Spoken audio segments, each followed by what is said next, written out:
Shri Advaita Vasadi Gaura Bhakta Vrinda. Hare Krishna, Krishna Krishna, Hare Hare, Hare Rama, Rama Rama, Hare Hare. Now we're going to continue reading from Srimad Bhagavatam, Canto 7, Chapter 3. Does anyone remember what we read yesterday?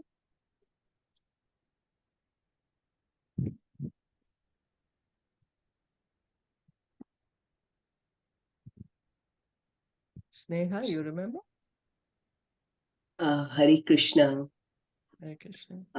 Yeah, we read about how Hiraṇyakaśipu he planned to become immortal. So Narad Muni was saying to Maharaj Yudhishthira that King the demonic king Hiraṇyakaśipu wanted to be unconquerable, and he wanted to gain all the yogic perfections like Anima and Lagima. So he did very he did austerities to gain this yogic power so that he could be immortal. But remember till here. Yes, that's right. Yeah, he's doing very difficult austerities, and so much so. Do you remember how he was standing? Yeah, on one toe, right? On one foot toe, and his On toes. It was on mentioned he toe, was standing on his toes with his hands toes, up yeah, hands up, yeah. and head up. And then a fire was coming from his head so much that it disturbed everyone in the universe. And so Yeah, now the demigods have gone to Brahma to right, tell Brahma what's the situation, yeah. because they want Brahma to help now. So we'll go on. Tavasanam dvijagavam Tavasanam Dvijagavam armeshtayam jagatpate Parameshtyam Jagatpate bhavaya shreyase bhutye Pavaya Shreyasi Bhutye shemaya vijayaya cha. Shemaya Vijayaya Cha. Translation and purport by His Divine Grace A.C. Bhaktivedanta Swami Srila Prabhupada. O Lord Brahma, your position within this universe is certainly most auspicious for everyone, especially the cows and brahmanas.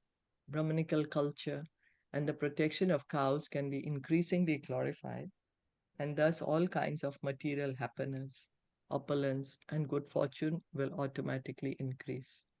But unfortunately, if Hiranyakashipu occupies your seat, everything will be lost. In this verse, the words Dvija Gavam Parmeshtayam indicate the most exalted position of the Brahmanas, Brahmanical culture, and the cows. In Vedic literature, Vedic culture, the welfare of the cows and the welfare of the Brahmanas are essential.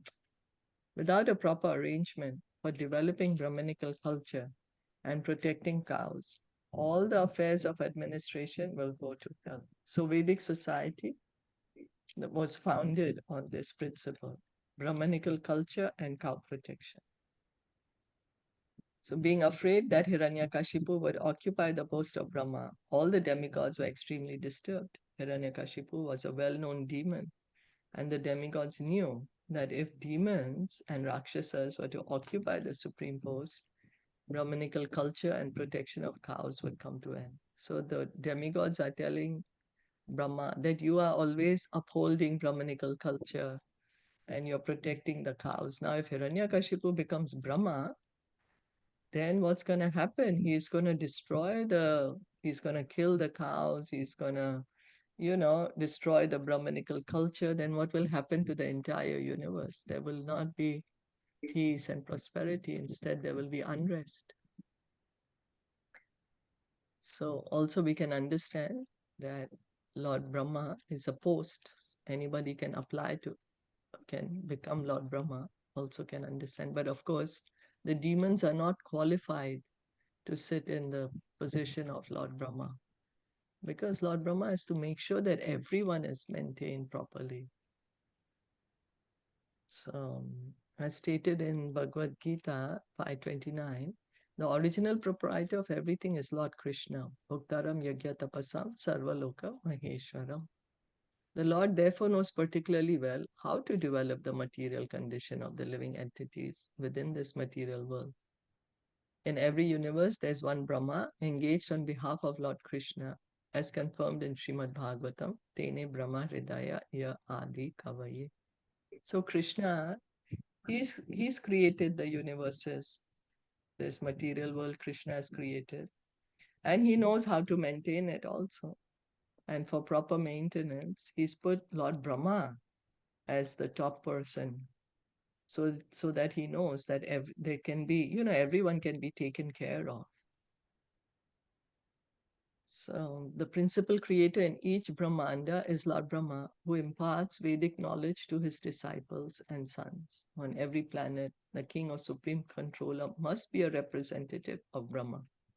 Therefore, if a Rakshas or a demon was situated in Brahma's post, then the entire arrangement of the universe, especially the protection of the Brahmanical culture and cows, would be ruined.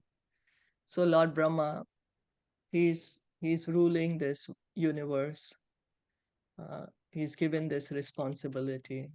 And other demigods, they're ruling the other planets. And they're listening to what Lord Brahma tells them. Mm. They're following the laws and orders. Of course, the ultimate creator is Krishna, the ultimate lawmaker is Krishna, but Krishna is, kind of delegated all this. Not, I can't even say delegated, because it's the desire of certain devotees to be in such positions. So then Krishna puts them in these positions. So, but if a demon is there, then demon is not going to understand how to arrange all the matters of every planet, of the universe nicely.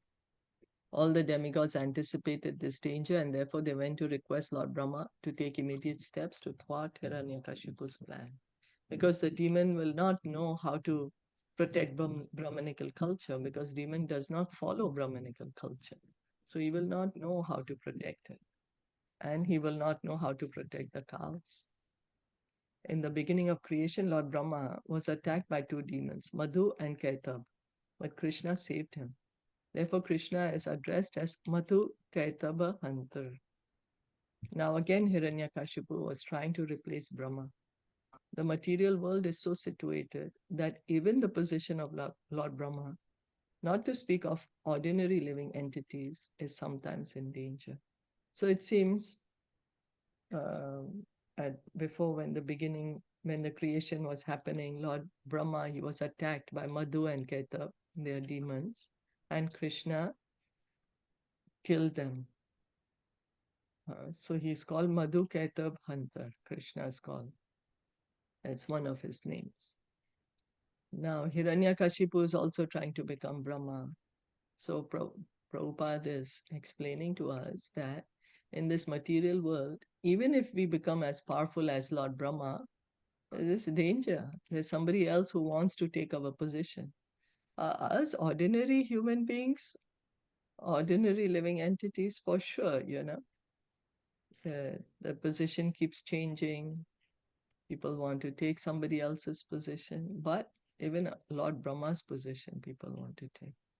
Nonetheless, until the time of Hiraṇyakashipu, no one had tried to replace Lord Brahma. Hiraṇyakashipu, however, was such a great demon that he maintained this ambition. The word bhutyai means for increasing opulence, and the word shreyase refers to ultimately returning home, back to Godhead.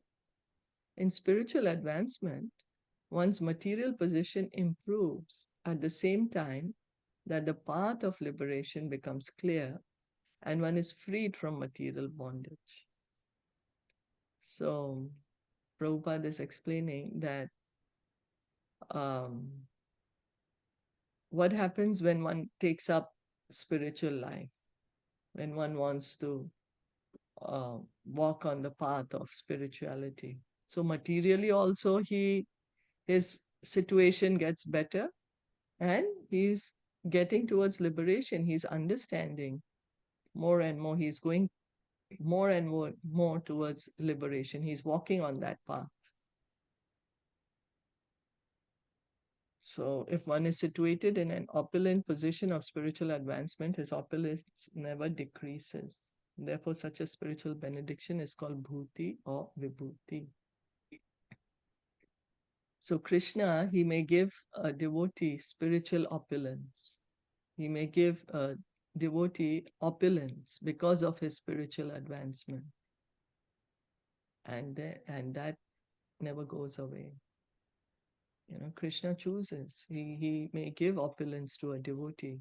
He feels a devotee um, is able to handle, so that opulence never decreases. And this is called bhuti or vibhuti. This mercy, this is Krishna's special arrangement, special mercy. Krishna confirms this in Bhagavad Gita 10:41. Yat yat vibhuti mat sattvam mama tejam sha sambhavam. If a devotee advances in spiritual consciousness and thus becomes materially opulent also, his position is a special gift from the Lord. Such opulence is never to be considered material. So we can see, for example, in the case of Dhruva Maharaj, he did austerities. He engaged in devotional service. He wanted to meet the Lord. The Lord gave him opulence. He gave him Dhruv the pole star. And pole star is still existing. So Krishna, when some devotee is engaging in devotional service, Krishna may give material opulence to such a devotee. But we can't call it as really being a material, because it's coming especially from Krishna. It's a special gift from Krishna. Such opulence is never to be considered material. At the present, especially on this planet Earth, the influence of Lord Brahma has decreased considerably, and the representatives of Hiraṇyakaśipu, the Rakshas and demons, have taken charge. Therefore, there is no protection of Brahmanical culture in cows, which are the basic prerequisites of all kinds of good fortune. This age is very dangerous because society is being managed by demons and Rakshasas. So we can see as Kali Yuga is progressing, there's no Brahmanical culture. You're not being educated in Brahmanical culture. There's no cow protection. So Lord Brahma's influence on this planet is not very much now. In fact, influence of demoniac nature is more prominent, Prabhupada is trying to say. And that's the reason there is so much unrest in society, um, so much social economic problems, problems at every level, because things are not being managed as Lord Brahma would like to have them managed. Is that okay? Yes.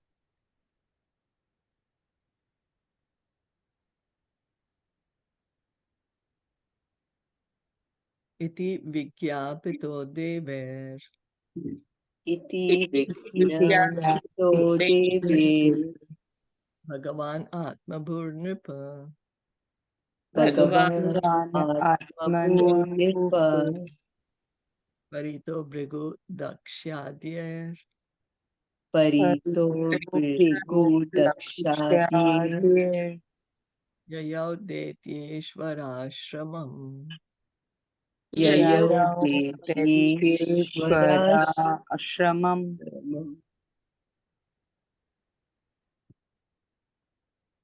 O king, being thus informed by the demigods, the most powerful Lord Brahma, accompanied by Bhrigu, Daksh, and other great sages, immediately started for the place where Hiraṇyakaśipu was performing his penances and austerities. Lord Brahma was waiting for the austerities performed by Hiraṇyakaśipu to mature, so that he could go there and offer benedictions according to Hiraṇyakashipu's desire. Now, taking the opportunity, of being accompanied by all the demigods and great saintly persons. Brahma went there to award him the benediction he desired.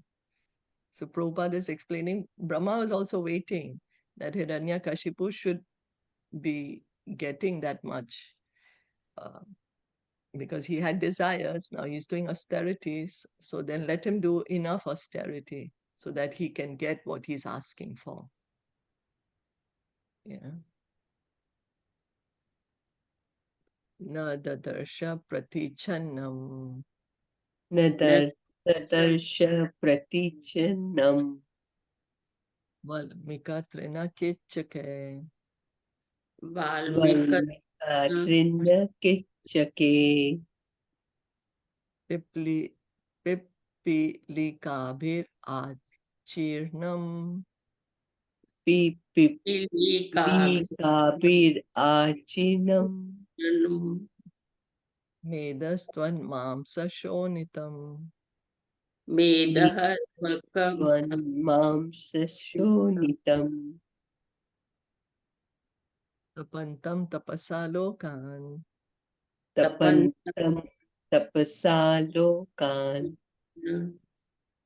yatha bhrapihitam ravim Yatha Yata Api Prapihitam Ravim vilakshya vismita praha Vilaksha Lakshya Vismita Praha hasamstam hamsa vahana. Hasan Hasanstam Hamsavahana Lord Brahma, who was carried by a swan airplane, at first could not see where Hiranyakashipu was, for Hiranyakashipu's body was covered by an anthill and by grass and bamboo sticks. Because Hiranyakashipu had been there for a long time, the ants had devoured his skin, fat, flesh, and blood. Then Lord Brahma and the demigods spotted him, resembling a cloud covered sun, heating all the world. By his austerity, struck with wonder, Lord Brahma began to smile and then addressed him as follows. The living entity can live merely by his own power, without the help of skin, marrow, bone, blood, and so on, because it is said, Asango hi ayam purusha, the living entity has nothing to do with the material covering. Hiranyakashipu performed a severe type of tapasya austerity for many long years. Indeed, it is said that he performed the tapasya for 100 heavenly years.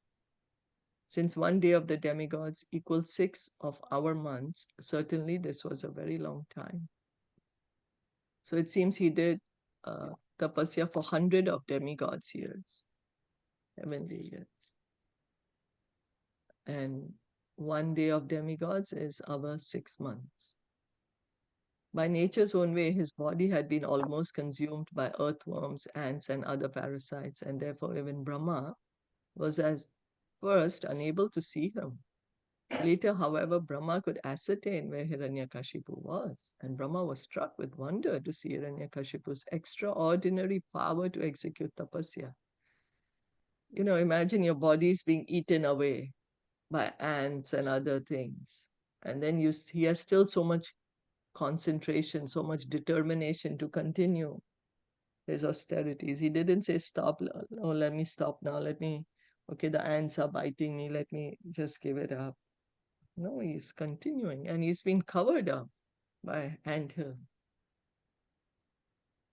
So anyone would conclude that Hiranyakashipu was dead because his body was covered in so many ways. But Lord Brahma, the supreme living being in this universe, could understand that Hiranyakashipu was alive but covered by material elements. So he was just there. He had no flesh, no nothing. It was just like a skeleton there. And his life is still there existing in this kind of a body. It is also to be noted that although Hiranyakashipu performed this austerity for a long, long time, he was nonetheless known as a Daitya and Rakshas.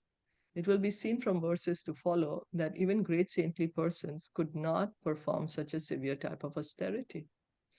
Why then was he called a Rakshas and Daitya? It is because whatever he did was for his own sense gratification. His son Prahlad Maharaj was only 5 years old. And so, what could Prahlad do? Yet, simply by performing a little devotional service, according to the instructions of Narad Muni, Prahlad became so dear to the Lord, that the Lord came to save him, whereas Hiraṇyakaśipu, in spite of all his austerities, was killed. So he's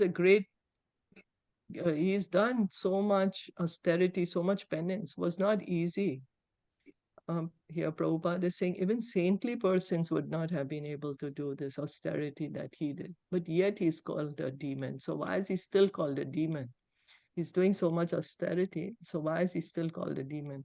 Because the intention, what was his intention in doing all this austerity? Was just for himself. Yeah, for his own sense gratification. Yeah, that's right.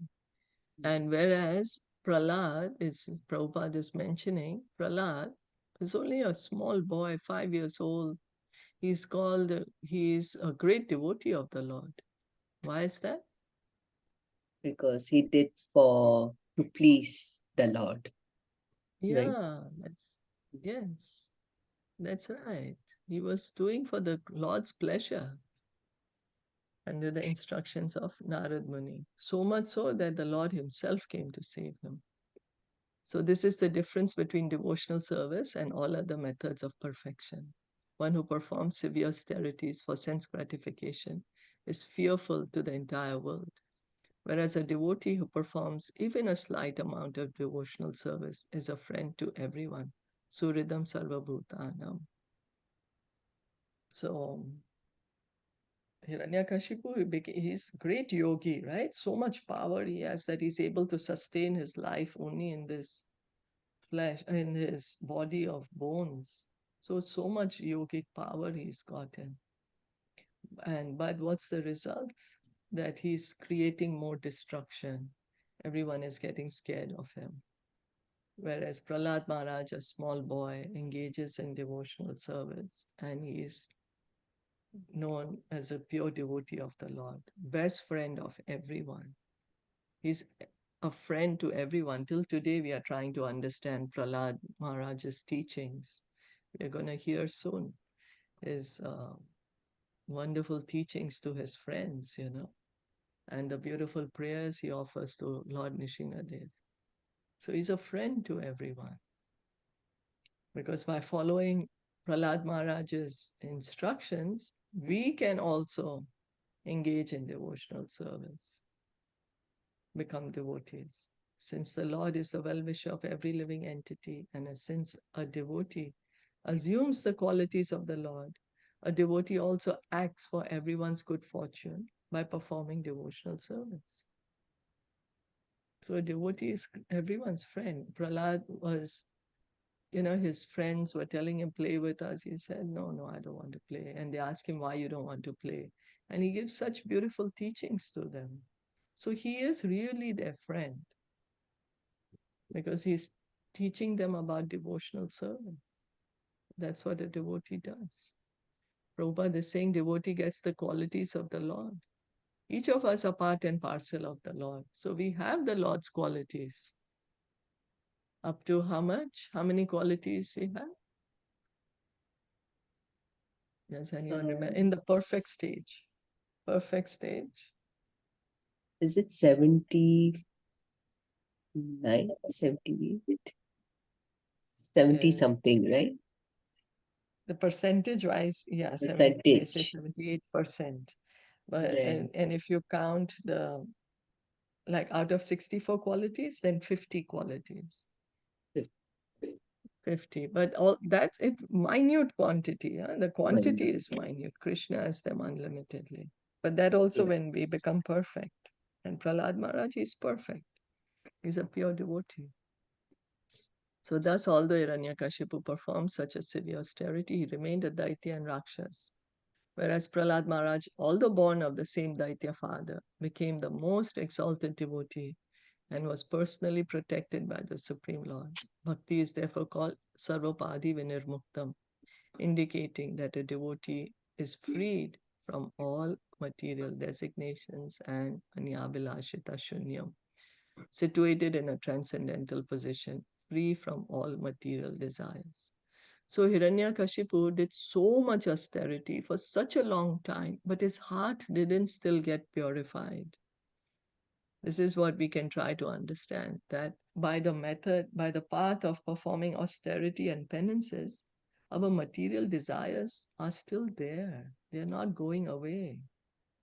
But whereas one engages in devotional service, then one's material desires gradually goes away. And one can come to the liberated platform. One can give up all these upadhis, material designations. What are some of the material designations we could think of?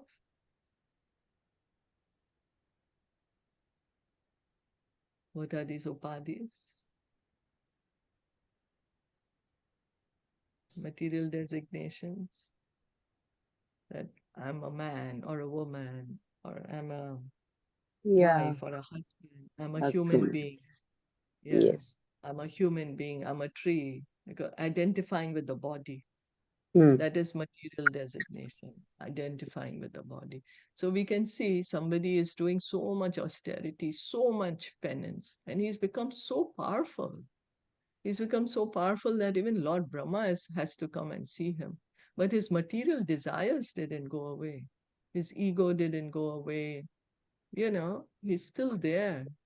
Whereas devotional service, Prahlad, a small boy, he's become a pure devotee by engaging in devotional service. Yeah, he has no more material desires. He's a liberated person. He got liberated by engaging in devotional service. All the material desires gone away. Okay. Any comments? Just wondering then why, like, still Lord Brahma has to go and give him the benediction, huh? When he knows that it's going to be a destruction for the universe. Like, if he's going to Yeah, be, like, he's going to have that power, but yeah, it's true. So that's why we are going to hear, Lord Nishingadev is upset at him that why you give him this kind of benediction. I had to come for this, oh, later on. So there are different ways we could look why he gave, because we heard now that Hiranyakashipu's done so much austerity that he's become worthy to attain some kind of a power. That's how the demigods are and the worshippers of the demigods are, right? mm, They do something, they please the demigods, then the demigods give him their benedictions without understanding what's going to be the result of this. like the Whereas other when someone, demigods are coming to him and telling him that, that yeah, now so yeah, much power and protect, like, they need protection, and now he's yeah. going to give him what he wants. So that's right. So that's why when we go to Krishna, then Krishna decides, is this going to be good for you? Shall I fulfill this desire of yours or not? Or is it going to be Mm, bad for you? But then that's the reason many people don't want to go to Krishna, because people say, but I want this. So let me go to somebody who is going to give this to me, mm, you know, because of our own such strong desires. We have so much desire, then we say, okay, let me approach a demigod because I know the demigod is going to fulfill my desire. So that's one way to look at it. Another way to look at it is that the Lord also wanted to fight. That's the reason he's after all Jai Vijay, right? yeah. And so that's another way to look at it. So there's so many different ways we could look at this. Yeah, that's a good point there. It's a good point. So that's why we always advise that go to Krishna. He knows what's good for you, Pray to Krishna. Because we don't know sometimes what's good for us. And even if the demigods may fulfill our desires, that is for a short time. So Hiranyakashipu for a short time was thinking he's that nobody can kill him. So so many things we can learn then. that for short time, Hiraṇyakaśipu was getting the fruits of his benedictions, what Lord Brahma gave him. But that also finished then. He also had to die.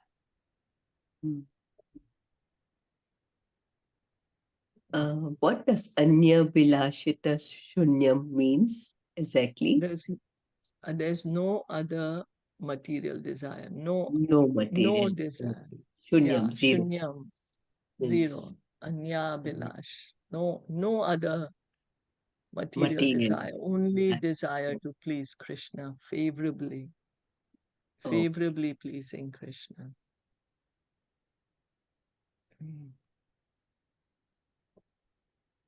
In Sarvopadi Vinirmuktam. Yeah, Sarvopadi Vinirmuktam. This is a verse coming. So, Sarvopadi Vinirmuktam. So, to give up all the material designations. And then, how can we give up all these upadhis? Through devotion, right? Bhakti. Devotional service. Yes, when we engage our senses in the service of the master of the senses, Rishikesh. Sarvopadi Vinirmuktam tat tat nirmalam Rishikesha Rishikena Uttamam Bhaktir Uchyate. This is a verse. It's a verse. So by engaging in devotional service, by engaging our senses in the service of Rishikesh, our upadhis, material designations are all gone, all washed away. And begins by the tongue, by chanting Hare Krishna, by tasting Krishna Prasad. So by chanting Hare Krishna, by accepting Krishna Prasad, gradually, all these material desires, material designations will go away. And that is liberation, when we can give up this identification with the body. Is that okay? Yes.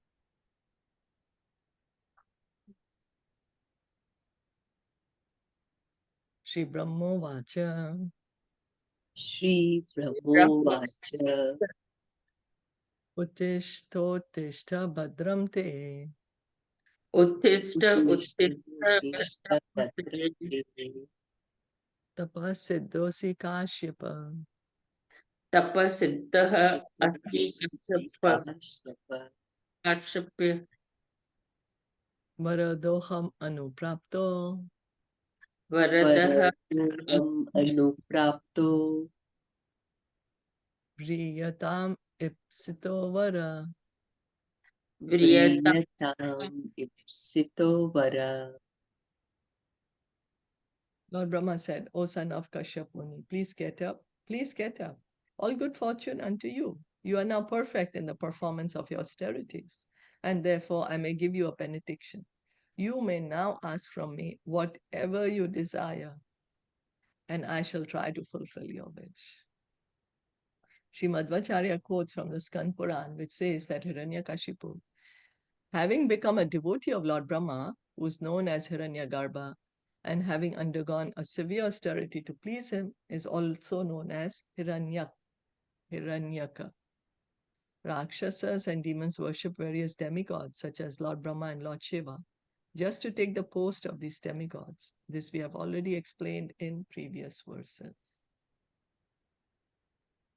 So, Madhvacharya is saying Hiraṇyakaśipu is a devotee of Lord Brahma. He was doing the austerity to Lord Brahma to take his position, that I want to take your position right now. I want to become Brahma.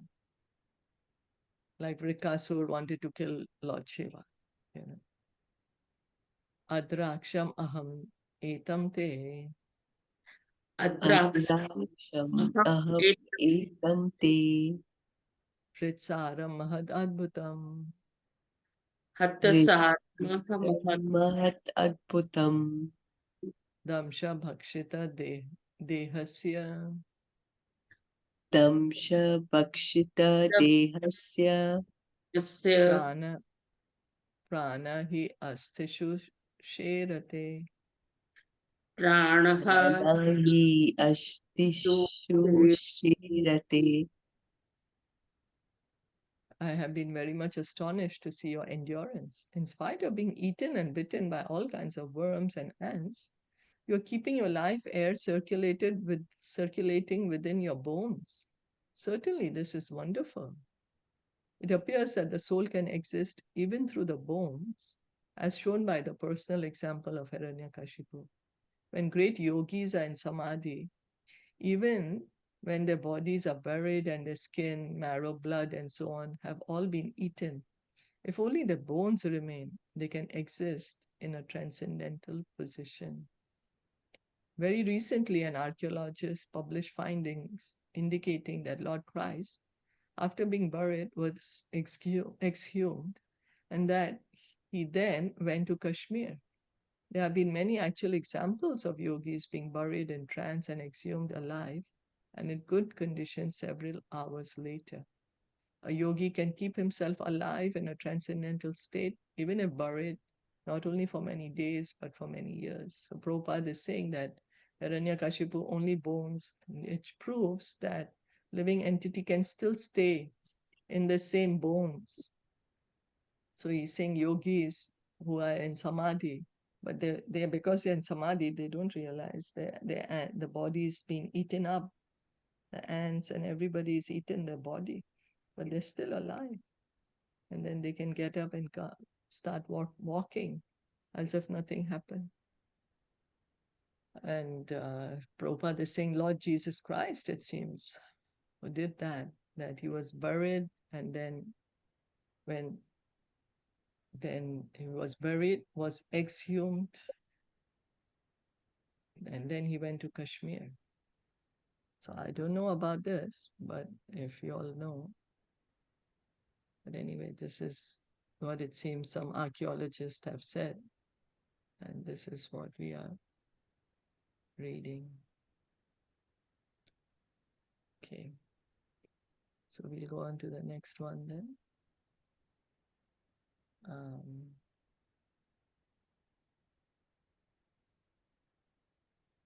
Netat purvashayaschakrur Netat purvashayaschakrur na karishyanti chapare na karishyanti chapare nirambur dharayet pranan nirambu dharayet Nirambudharayet pranan kovai divya samashatam.